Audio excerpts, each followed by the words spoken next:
O di ba? Sincero yung ating Pangulong Bongbong Marcos na labanan ng korupsyon at pang-aabuso po. Malapit na nasimulan ang investigasyon ng Congress. Malamang may mga congressmen din na nasangkot.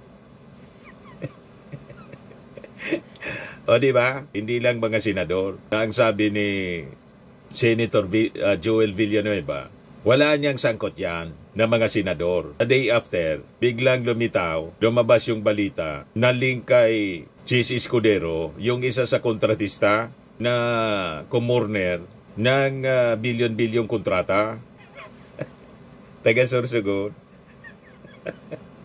Sumabog sa pagmumuka ng Senado yung issue mga kababayan sa flood control.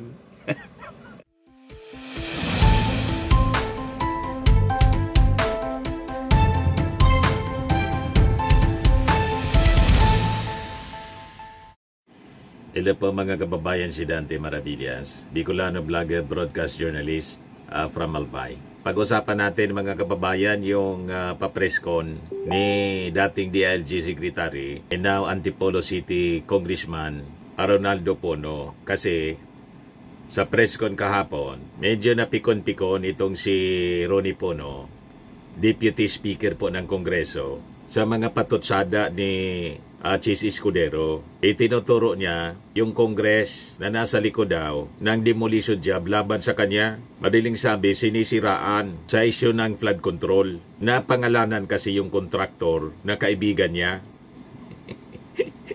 Nainamin naman po ni Chis Escudero na tumanggap siya ng donation, 30 million pesos noong eleksyon. Pero wala niya kung ginawang tulong dyan sa mga corner na kontrata.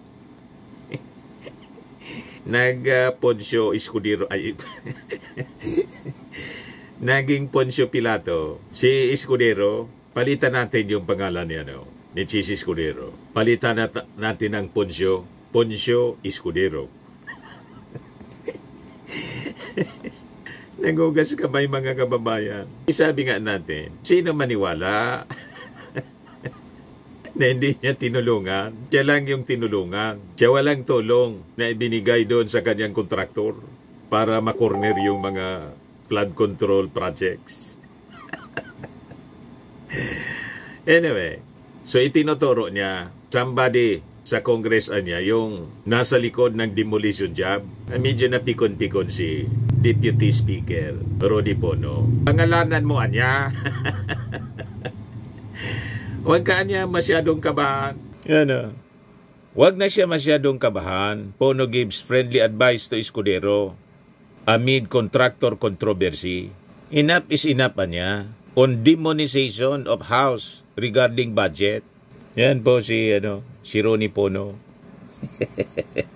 Tama naman po, mga kababayan, yung mga sinasabi ni Ronnie Pono. Kailangan talaga huwag generalization. Anong kinatatakot niya? Kung talagang totoo nang nasa likod yung Kongreso, sino? Yan sabi dito, Deputy Speaker Antipolo City 1st District Representative Ronnie Pono has advised Senate President Francis Chis Escudero not to get rattled by the online attacks against him. Huwag na siyang masyadong kabahan siguro sa mga online. Ang tingnan natin yung talagang ano ang totoo. This as Escudero claimed there was a demolition job daw laban sa kanya. So he may be unseated ahead of February 2026. The House of Representatives is expected to file a new impeachment complaint against Vice President Sara Duterte by that time. So after the one-year bar rule set by the Supreme Court, Escudero is being linked to a contractor in the 545 billion pesos flood control project controversy. Kaya sabi po ni Congressman Deputy Speaker Ronnie Pono, hindi ko alam kung sino yung tinututok niya or sino tinuturo niya. At saka hindi ko alam anong demolition job ang sinasabi dahil kung yung binanggit niya, yung mga lumalabas sa Facebook na kontratistang nagko-contribute daw, major contributor sa kanyang kampanya. Sabi ni Pono, yung masama yung pagka-blanket yung pagka-blanket na sinisiraan sa Kongreso, ilan kami tinatamaan. Kaibigan ko si Senator Chis, pati pa ako nadamay na naman sa akusasyon. Huwag nating lalahatin. Siguro banggitin niya kung sino yun para at least magkasagutan sila, para niya magkaayos na sila. Tama, hindi yung puro parinig po, pasaring. Be man enough, kabayang Chis Escudero. Sino ba talaga? Si Speaker Martin? Pangalanan mo na si Speaker Martin kung talagang nanggigigil ka kay Speaker, kasi sa paniwala ng mga kalyado ninyo, si Speaker, malamang siyang successor ng ating Pangulong Bongbong. Di ba? Si Speaker po, sige lang ang trabaho. Ipaliwanag mo pala kung ano yung sadya mo doon sa nahuli kam nung pumunta ka sa Congress. Huwag mo lang sabihin na may pinapakalat. O ngayon, ang tanong, yung pinapakalat ba na nahuli kam, totoo ba yon? At kung totoo, ano yung sadya po ninyo? Konektado ba yon sa bycam insertions? Yan si Chis Escudero. Napakarami na dapat pong ipaliwanag. Kaya hindi na nakapagtataka kung bakit sa result ng Octa Research, talo na ni Speaker Martin Romualdez ng Kongreso ang ratings po ni Chis Escudero. First time, sabi ng mga analyst, sa history ng Congress. Dati lagi pong kulilat yung Congress. Ngayon, pati si Sara Duterte, talo na sa ratings. Mga kababayan, ni Speaker Martin, yan Pangalawa sa ating Pangulo, pataas ng pataas sila, pabagsak ng pabagsak. Pasadsad. Di ba? Ngayon, sa issue ng flood control investigation, sabi ni Pono, dapat niya simulan sa Kongreso yung investigasyon dahil may mga kongresista na maaring ituro. Ako tingin ko, mag-uumpisa ang investigasyon dito sa Kongreso. First, allow our internal rules and our internal discipline to work. Suportado ng ating Pangulong Bongbong Marcos ang pagpapaimbestiga, mga kababayan. Ngayon, naglabasan na po yung baho. Di ba? Sincero yung ating Pangulong Bongbong Marcos na labanan ng korupsyon at pang-aabuso po. Malapit na nasimulan ang investigasyon ng Congress. Malamang may mga congressmen din na nasangkot. Di ba? Hindi lang mga senador. Ang sabi ni Senator Joel Villanueva, wala niyang sangkot yan na mga senador. A day after, biglang lumabas yung balita na link kay Chis Escudero, yung isa sa kontratista na kumurner ng bilyon-bilyong kontrata. Taga-Sorsogon. Sumabog sa pagmumuka ng Senado yung issue, mga kababayan, sa flood control. You see? Ngayon, hindi lang yan yung naging topic sa presscon. Mga kababayan ni Deputy Speaker Pono, nabanggit din po yung tungkol sa Chacha. Yan Chacha, revive. Marcos this time won't oppose it.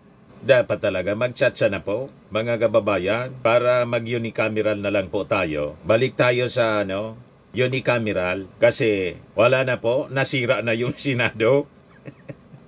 Sabi ko nga po sa inyo, noong panahon, kagalang-galang yung mga senador natin. Pero ngayon po, kasumpa-sumpa na. Ilan na lang po ang mga matitino. Minority na lang po sa ating mga senador ang matitino. Karamihan po, mga bulok ang ginagawa. Di ba? Kaya tama ito. Isulong ang constitutional or charter change, mga kababayan. At ang sabi dito sa balita, hindi ito haharangin ng ating Pangulong Bongbong Marcos. Yan sabi dito sa balita, President Marcos this time will not oppose calls to amend the 1987 Constitution through a constitutional convention or CONCON, so long as it would help improve and prevent loopholes in the provisions of the charter, sabi po ng Palasyo Malacanang. Ito'y kasunod ng naging privilege speech ni House Deputy Speaker Ronaldo Pono noong Monday na nagsabi na historical experience na anya in evolving exigencies of governance force lawmakers to consider charter change or amending the Constitution. One particular example, sabi niya, he cited was the interpretation of the word forthwith in Article 11, Section 3, 4 on impeachment. As he noted how a single ambiguous word anya can become the justification for legislative inaction, procedural manipulation, or worse, the loss of accountability itself. Diba? Iyan sa kagagawa ninyo. Yan sa Senado. Yan tuloy, naisip ng ating mga congressmen na isulong ang isang charter change. At sabi ni Ronnie Pono, it will be forthwith. Walang delay. Isama na ninyo po ang pag-dissolve. I-abolish na ninyo yung Senado para tapos na yung problema natin. Hindi na nakakatulong yung ating Senado. Napasok na ng mga liko ang pag-iisip. Di ba? Na pati forthwith, hindi na maintindihan. Pero, nung i-expose ng ating Pangulong Bongbong Marcos, yung mga sangkot sa flood control projects, mga sangkot na mga contractors, biglang nagpaliwanag, nagpa-presscon si Chis Escudero, forthwith. At diretso na nag-deny forthwith. You see, nang magdesisyon na ang konstitusyonal daw yung Supreme Court sa articles of impeachment laban kay Sara, biglang naisip nila mag-convene forthwith at i-dismiss forthwith. Lang kinontra ni Tito Sen ng minority na archive pa rin forthwith. Ganon ang pag-iisip ng majority sa ating mga senador, kaya dapat yan i-abolish na forthwith. So sabi dito sa balita, Palace Press Officer Claire Castro herself, a lawyer, noted that the framers of the 1987 Constitution had already made its definition and provisions clear, arguing that any perceived ambiguity is sometimes muddled to favor certain interests. But if amendments will lead to improvements in clarity to prevent any provisions in the Constitution from being exploited, the President will not oppose it. So sabi po ni Deputy Speaker Ronnie Pono, amending the Constitution might just be the key to finally stopping competing factions from running to the Supreme Court in every dispute, sabi po ni Pono. Sabi niya, we need to correct and update the Constitution by holding a CONCON so that many of the disputes we see in front of us would not have been here or can be avoided in the future. So, suportahan natin mga kababayan ang chapter change at isama natin sa pagbabago ng ating konstitusyon yung pag-abolish ng Senado. Kasi wala na pong pakinabang ang majority ng ating mga senador. Hindi na po sila senator ng bayan, kundi Duterte senators. Proud na proud pa sila. Tawaging Duterte senators habang sumusweldo from the taxes of the Filipino people. Di ba, nakakasuka ang ganyang uri ng mga senador? Nanalo kasi popular. So hindi dapat mangyari na dahil popular, uupo bilang senador na wala man pakinabang yung ating mga mamamayang Filipinong sumusweldo sa kanila. Panoorin natin yung press con ni Ronnie Pono, Deputy Speaker, mga kababayan, kahapon. Alam niyo, this is a very historic time for our country, for me. The 20th Congress is walking into a hailstorm of problems. We are walking into a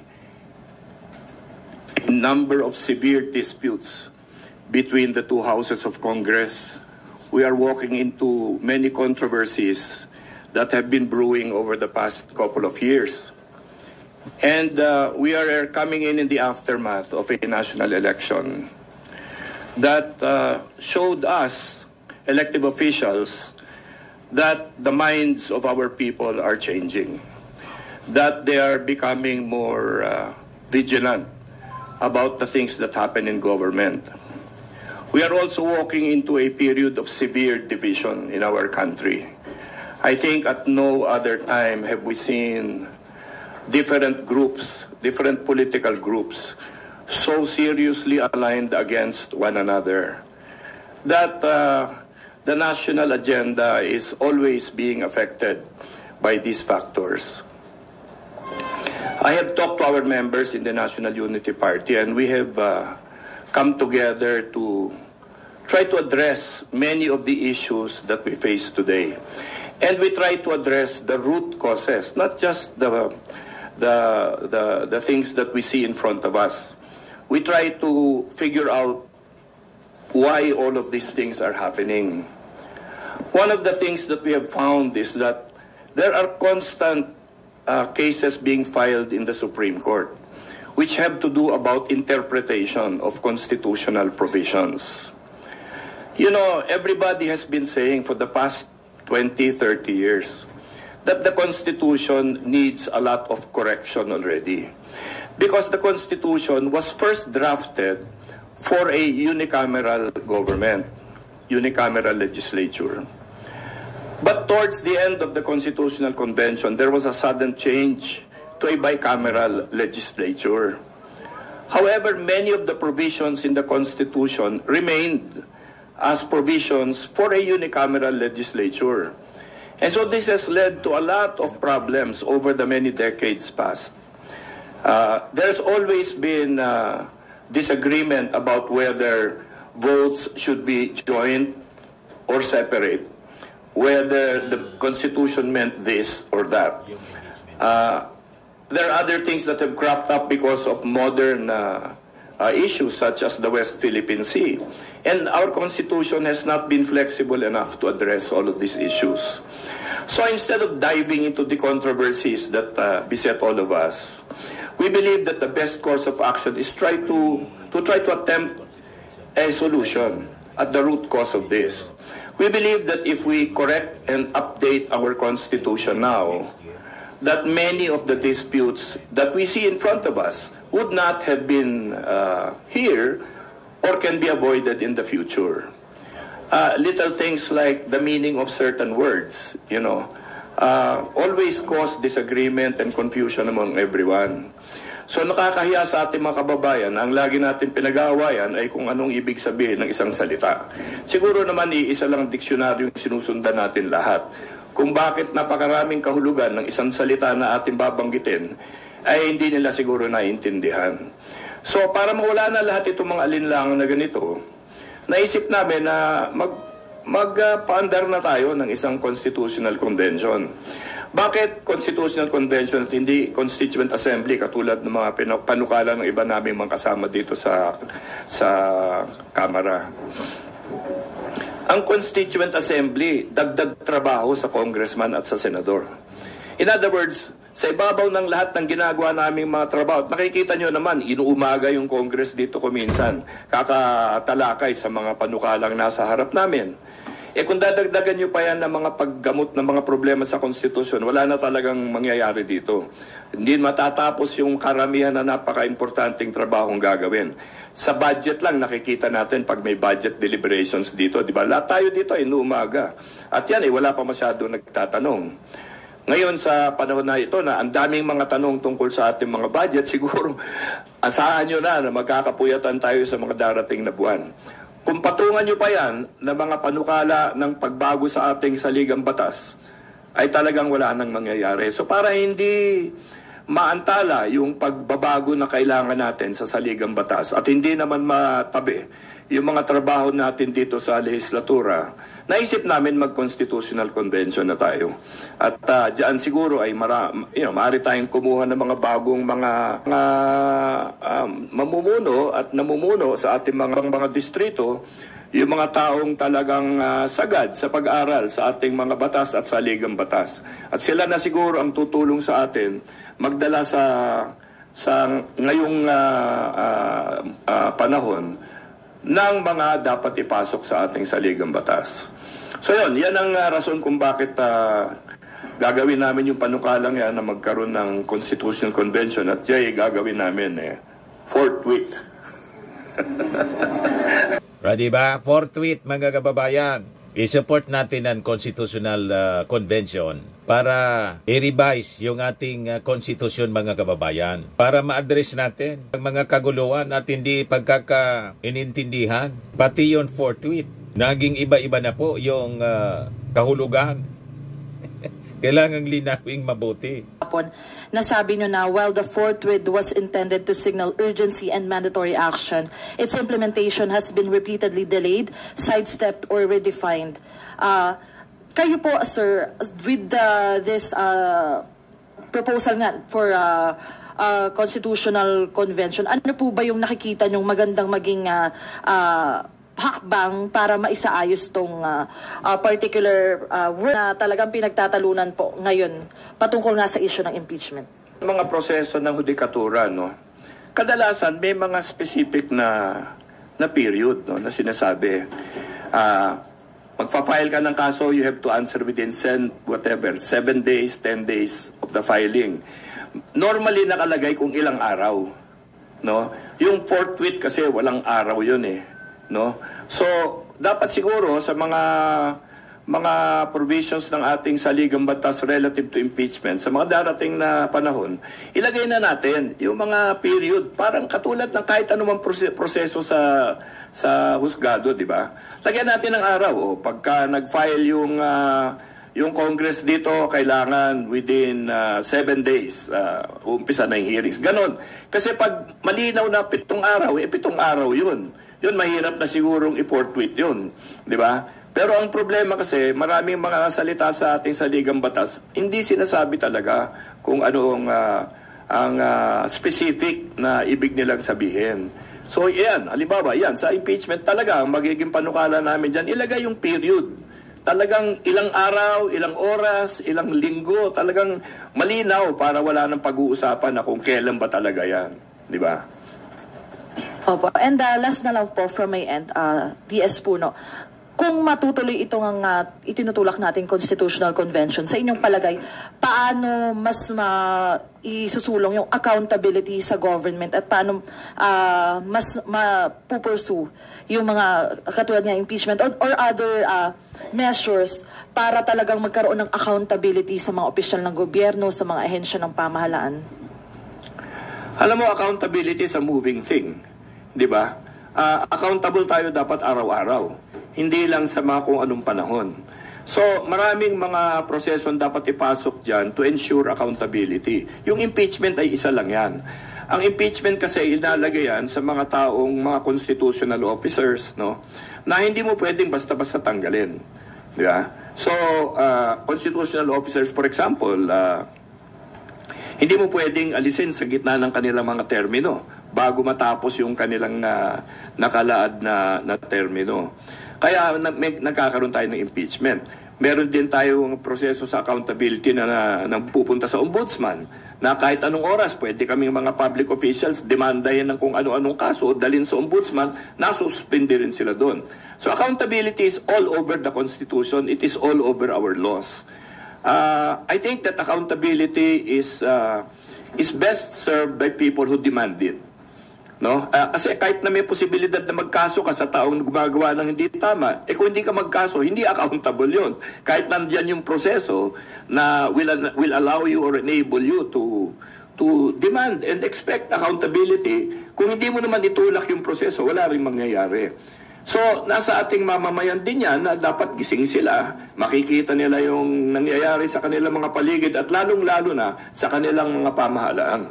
Kasi accountability has many levers, no, that you can pull. And sa tingin ko, kung gising ang tao, accountability is going to be really safeguarded, no? Ang pinanggagalingan po ay kasi 'di ba with the recent Supreme Court ruling, may mga nagsasabi na parang mas mahirap nang mapanagot yung ating mga opisyal. So sa inyong palagay po ba kung maiko-correct yung mga nababanggit nga po nating malabong parte ng Constitution, mapapadali na ulit or mas magiging malinaw, mas mabilis yung proseso ng pagpapanagot sa ating mga opisyal na nagkakasala sa batas? Yung accountability issue, wala naman issue dyan sa ombudsman, halimbawa no? Wala kang naririnig na nakakalusot doon. Siyempre, unless nagkandaloko-loko yung investigasyon, di ba? Pero ang ating impeachment kasi dahil nga sa malabo yung pagpapabigkas ng salita ng ating saligang batas, talagang hindi mo alam kailan ang deadline nito. So gulong lang ng gulong ang proseso. Tanong dito, tanong dyan, palit dito, palit dyan. Kaya nagkakaroon ng pakiramdam na, teka muna, parang hindi na yata nagkaka-accountability dito. Puro proseso ang pinag-uusapan.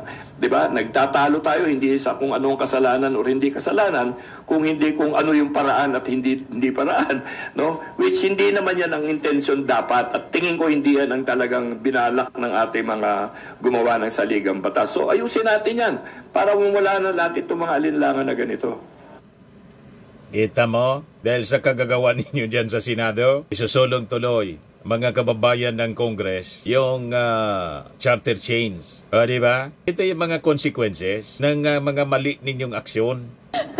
Yes, sir. Sir, the public has always been suspicious of all attempts to amend the Constitution. Paano nyo po makukumbinsi yung public and even your counterparts in the Senate na kailangan na po ito ngayon? Alam mo, yung suspicion na sinasabi natin, sa tingin ko, iilan lang yan eh. Yung suspicion ng isa na i-abolish yung Senate. Yung isang suspicion na babaguhin ng term of office para maka-perpetuate in office yung mga tao. Diba? Ganun lang yan eh. Wala naman sigurong suspicion na gagalawin yung economic provisions. Wala naman sigurong suspicion na aayusin mo yung territorial provisions.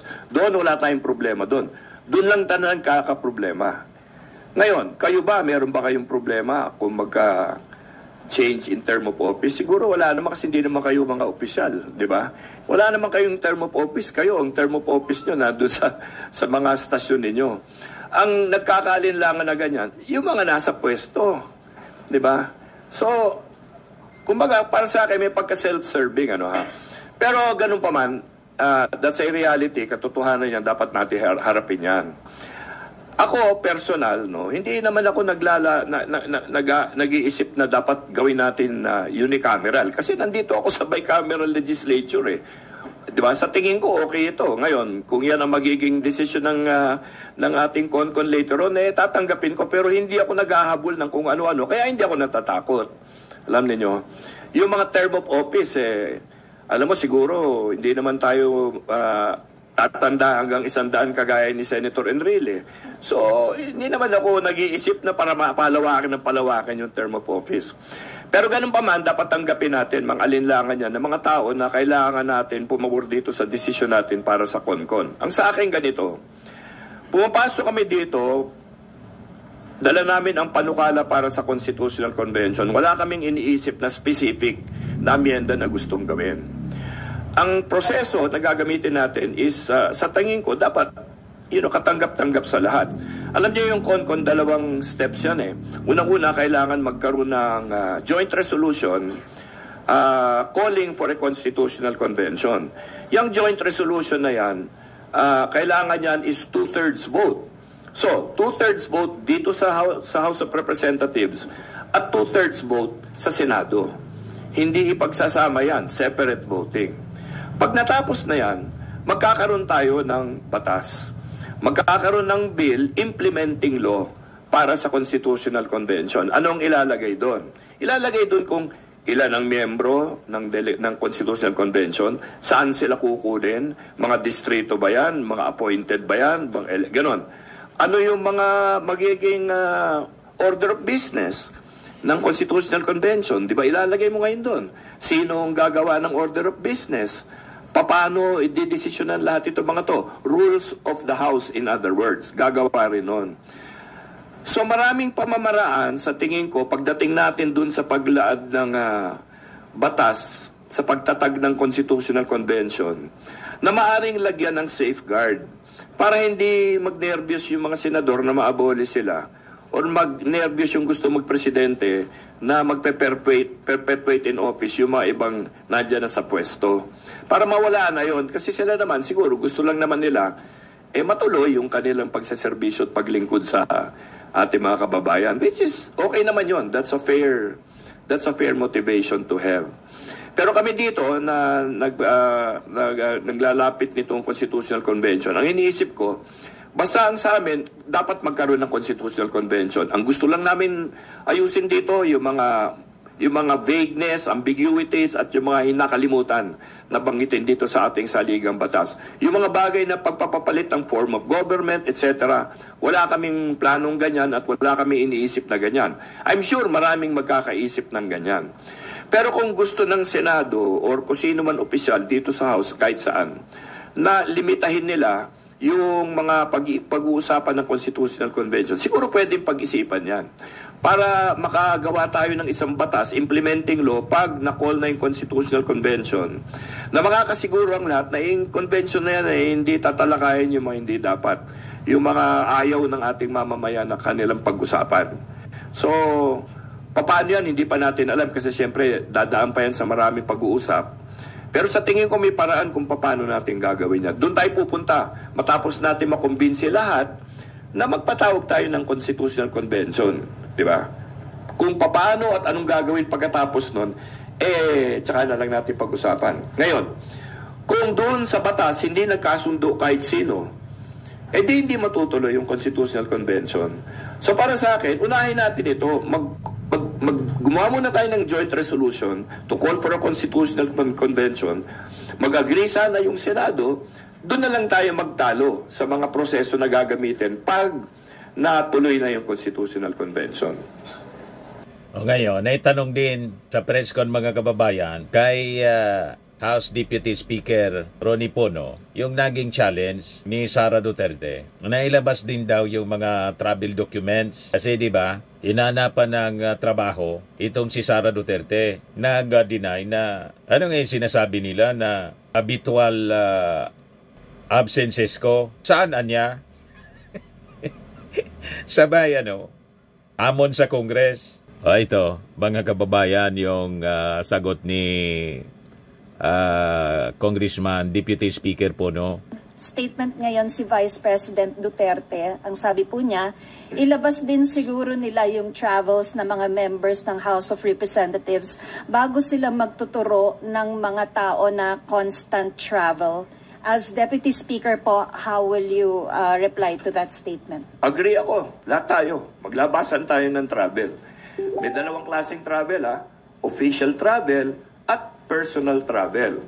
Yung personal travel, hindi binabayaran ng gobyerno. Official travel, binabayaran ng gobyerno. Personal travel, nandyan sa leave mo. Diba? Sa personal na oras mo. Kasi siyempre, lahat tayo, may katungkulan tayong may oras na nandyan sa opisina. May official, may personal travel. Labas natin. Official travel, labas. Kung gusto nila, pati personal. Ako, payag ako. Pero, wala naman sigurong natatakot yan. So, dito sa Congress. Well, dito naman lahat, nakikita nyo. So, kung meron man nagbabiyahe, yun, sasabihin ko lang, sige, labas natin lahat. Official travel, labas natin lahat. O, tapos, ihambing natin yun sa actual travel. Kasi kung yung ito official travel, ito lang, ang personal travel mo, ganun kalaki, ginawa mo ba yan on your own time or yung sa oras na binabayaran ka ng sweldo? Diba? Gawa lang natin ng forma, papirmahin natin lahat. Ako, mauna ako, magpapile ako. Ng travels nyo? Hindi, labasan kami ng dokumento kung sino anong travel namin. Opo, sir. Oo, payag ako. Okay, sir. Sir, last... Ano ngayon, maglabasan daw? Call? Sigurado mga kababayan, itong hamon ni Sara, para din yun yung bloodbath, dismissal. Di ba pa? Anyway, isupport natin po itong charter change at isama natin sa dapat na tama ng tsatsa yung pag-abolish ng Senado. Kasi lugi tayo po dito sa ating mga senador. Hindi man naglilingkod sa ating bayan, kundi sa mga Duterte man lang po naglilingkod. At proud pa sila na tawaging Duterte Senators. Sa mga naghanap ng malinis and spacious fitness gym, pumunta lang po kayo sa aming Colossal Fitness Gym. We also offer Grab Car Rental with our brand new 2023 model ng Toyota Innova. We also accept booking for those who are planning to travel via PAL, Cebu Pacific, and other airline companies, local and international, and bills payment for Meralco Bills, PLDT, Aleco Bills, etc.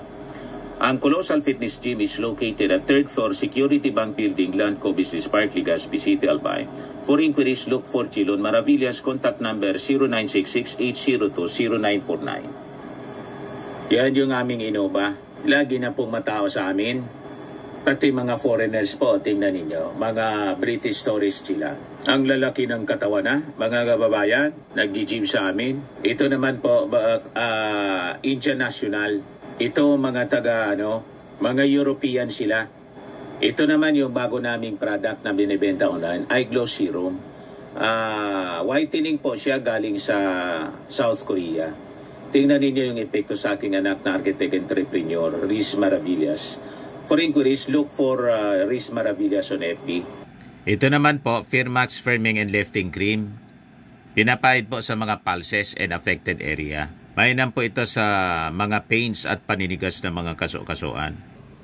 Ito po, Automax Radiant Serum. Sa mukha naman yung application. Anti-aging po siya. You will look 10 years younger than your age.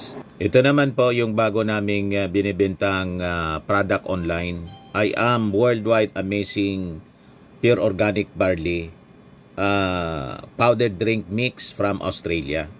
Endorsed by Actress Maritone Fernandez, isa pong cancer survivor. Pwede kayo, mga kababayan, na mag-negosyo nito. Maging online seller po. Tingnan ninyo yung aking anak na architect entrepreneur. Laging may order. Marami kaming stocks po. Napaka-stable at malaki yung ating company.